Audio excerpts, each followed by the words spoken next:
नमस्कार, जय महाराष्ट्र। मी प्रियंका तुमचं पुन्हा एकदा प्रियंकाज आयुर्वेद या चॅनल मध्ये स्वागत करते।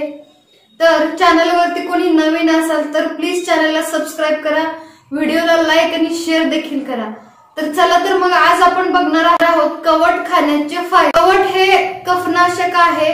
रक्तविकारामध्ये ट्यूबरक्युलोसिस झाला असेल, टीबी झाला असेल किंवा श्वास घ्यायला त्रास होत असेल, घ्यायला त्रास होणे, खोकला लागणे, जुना खोकला म्हणजे जास्त दिवसापासून कफ होणे, कवठ हे खोकला, उचकीमध्ये किंवा वारंवार उलट्या होत असतील तर तेव्हा देखील तुम्ही याचं सेवन करू शकता। कवठ हे खाताना पिकलेले बघूनच तुम्हाला खायचे आहे। कच्चे कवठ जर तुम्ही खाल्ले तर तुम्हाला डोकेदुखी होऊ शकते, सर्दी होऊ शकते, खोकला येऊ शकतो, कफ होऊ शकतो। त्याच्यामुळे कधीही कवठ खाताना पिकलेले कवठ बघूनच खा।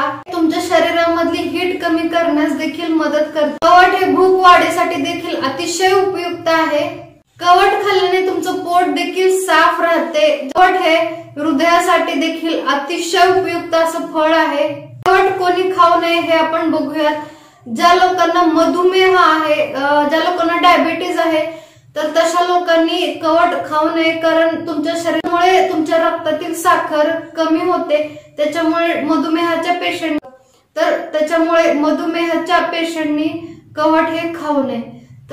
तर चला तर भेटूयात अशाच नवीन माहिती सोबत। धन्यवाद।